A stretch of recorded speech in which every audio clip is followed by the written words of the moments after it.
Schools ఉండేవా? నేను మంత్రిగా ఉన్నప్పుడు అనుకుంటే నెల్లూరులో నారాయణ కాలేజీలు ఉండేయా? కాలేజీ కింద ఒక కాలువ పోతుంది, నేను అనుకుంటే ఉండేదా కాలేజ్ అని చెప్పి మాట్లాడాడు. మేము ఎప్పుడో కక్ష సాధింపులకు పాల్పడలా అని మాట్లాడాడు.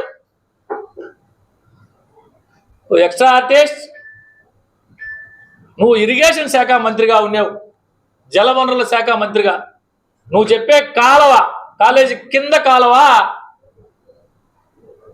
నీ శాఖ పరిధిలోదే. నిజంగా అది గనక కింద కాలువ ఉండి అక్రమ నిర్మాణం అయితే నువ్వు ఎందుకు చర్యలు తీసుకోలేదు? దాదాపు 2.5 సంవత్సరం పాటు నువ్వు మంత్రిగా ఉన్నావు, సంబంధిత శాఖ మంత్రిగా. నువ్వు ఎందుకు చర్యలు తీసుకోలేదు? అసలు నువ్వు కక్ష సాధింపు చర్యల గురించి నువ్వా మాట్లాడేది? ఈ ఆంధ్ర రాష్ట్రంలో నారాయణ సార్ మీద గత ప్రభుత్వం పెట్టినన్ని కేసులు, చేసినన్ని అరాచకాలు బహుశా ఎవరి మీద చేసి ఉండరేమో. ఈయన మాత్రం కక్ష సాధింపులే పోలా. మేము అన్నిటికీ ఎదుర్కొని, తప్పుడు కేసులను ఎదుర్కొని, అక్రమ కేసులను ఎదుర్కొని, న్యాయస్థానాల్ని ఆశ్రయించి అన్నిట్లో ఎదురొడ్డి ప్రజాక్షేత్రంలో 72,460 ఓట్ల పైచిలకు మెజార్టీతో విజయం సాధించిన వ్యక్తి పొంగూరు నారాయణ గారు. నీలాగా పారిపోయిన వ్యక్తి కాదు నారాయణ గారు. జిల్లా వదిలేసి ఇక్కడైతే నాకు డిపాజిట్లు కూడా ఉండవు, నేను నెల్లూరు నగర నియోజకవర్గాన్నే కాక జిల్లాని సర్వనాశనం చేశాను, ఇక్కడ ఉంటే నాకు మనగడ కష్టం అని చెప్పి జగనన్నను పోయి బతిలాడుకొని నర్సరావుపేట పార్లమెంటుకి పోయావు. అందరికి మాత్రం నన్ను జగనన్న పార్లమెంటుకి నర్సరావుపేట పంపించాడు, నన్ను జగనన్న పంపించాడని చెప్పి చెప్పుకొని నువ్వు అంత శక్తి సామర్థ్యాలు ఉన్నాడు అయితే నెల్లూరు నగరం నుంచే పోటీ చేయాల్సిందే. నువ్వా నారాయణ సార్ గారి నుంచి మాట్లాడేది? మాట్లాడతావు. ఆయన 4 సంవత్సరాల తర్వాత వచ్చాడు. 4 సంవత్సరాల తర్వాత వచ్చాడా? 40 సంవత్సరాల తర్వాత వచ్చాడా? వచ్చాడు, పోటీ చేశాడు, 73,460 ఓట్లు గెలిచాడు. గెలిచాడా లేదా? నెల్లూరు నగర నియోజకవర్గ చరిత్రలో ఎప్పుడూ లేని విధంగా, జిల్లా చరిత్రలో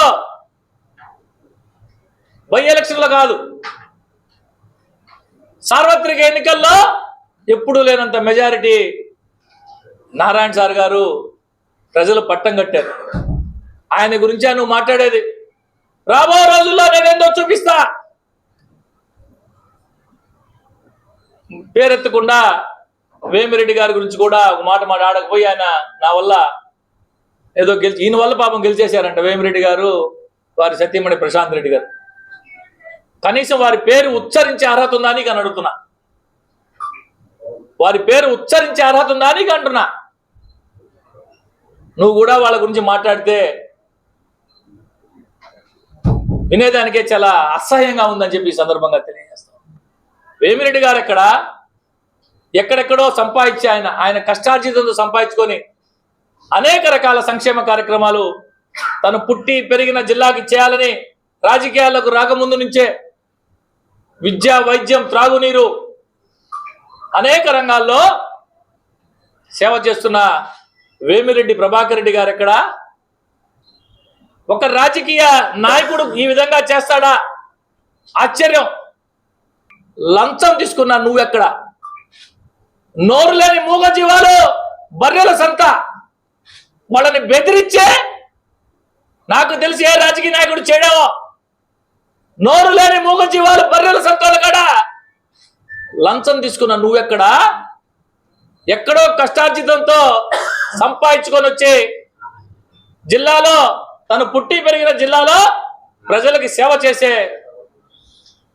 విద్య, వైద్యం, త్రాగునీరు ఇవే కాకుండా అనేక సామాజిక కార్యక్రమాల్లో, ఆధ్యాత్మిక కార్యక్రమాల్లో సేవా కార్యక్రమాలు చేసే వేమిరెడ్డి గారు ఎక్కడ? నారాయణ సార్ గురించే, వేమిరెడ్డి గారి గురించే మాట్లాడే అర్హత నీకు ఎక్కడిది అని చెప్పి అడుగుతున్నా. ఇకపోతే కార్పొరేటర్ల గురించి కొంత మాట్లాడాడు. ఉప్పు అమ్ముకునేవాడిని కార్పొరేటర్ని చేశా, ఇక్కడే ఉన్నాడు మా అశోక్. పెయింట్ వేసుకునేవాడిని కార్పొరేటర్ని చేశా, హౌసింగ్ లో పనిచేసేవాడిని కార్పొరేటర్ని చేశా. కూల్ డ్రింక్ షాపులో లట్టాలు కొట్టుకుంటున్నాను, పత్తేగా అనమాట. కూల్ డ్రింక్ షాపులో లట్టాలు కొట్టుకుంటున్నావు. ఇదే పెయింట్ పని చేసుకునేవాడు, ఇదే ఉప్పు అమ్ముకునేవాడు,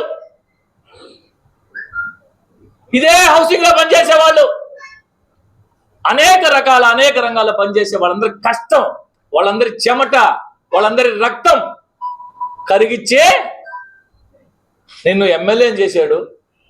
1-2 సార్లు ఎమ్మెల్యేని చేశారు. జగనన్న పుణ్యమాట మంత్రి అయ్యావు.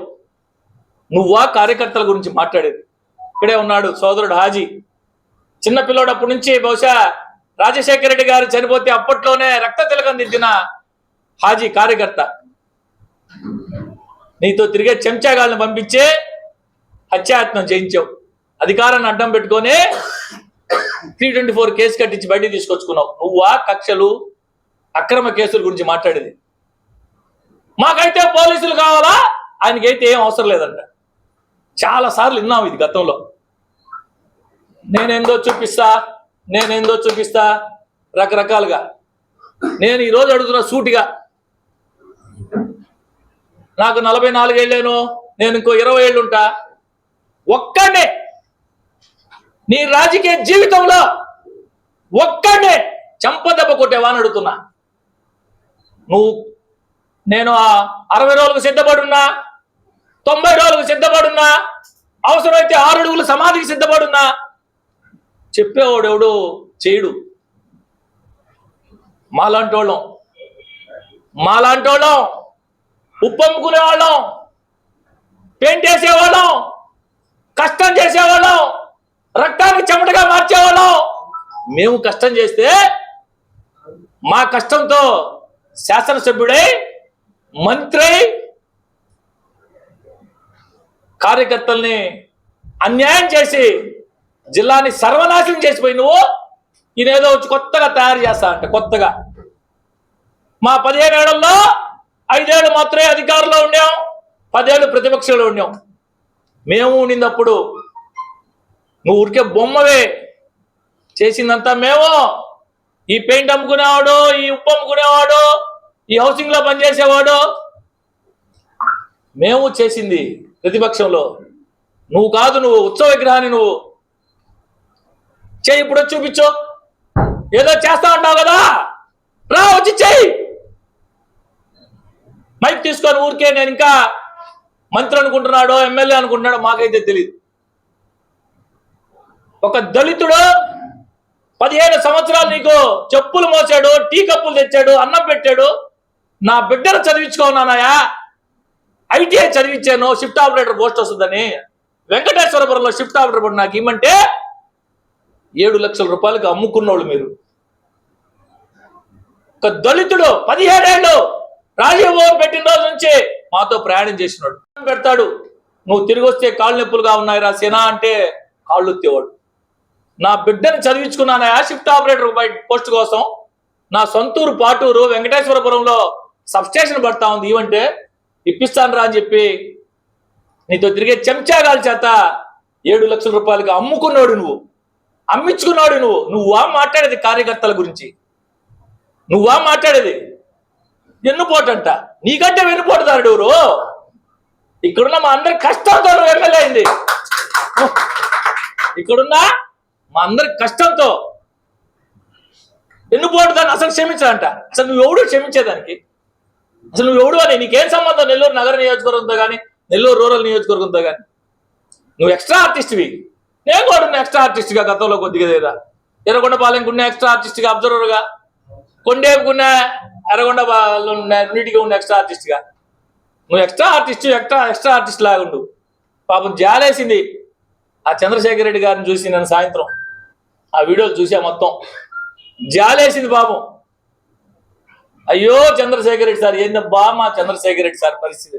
ఈయన మాట్లాడుతూ ఉంటే అతను కూర్చొని ఎట్టున్నాడంటే పాపం అంత దయనీయ పరిస్థితిలో ఉన్నాడు. ఈయన వచ్చేస్తాను, నేను చేసేస్తాను, కొత్తగా తయారు చేస్తాను, వెన్నుపోటు గురించి అన్నాడు. ఇప్పుడు చెప్తున్నా, కార్పొరేటర్లకు ఎవరికి నేను ఫోన్ చేయలా, నేను ఎవరిని పిలవలా, వెళ్ళిపోమని చెప్పా అని చెప్తున్నావు. ఇదే అందరినీ బతిలాడుకొని చెన్నైకి పిలిపించుకున్నావా లేదా? జనసేనలో పొమ్మన్నావా లేదా?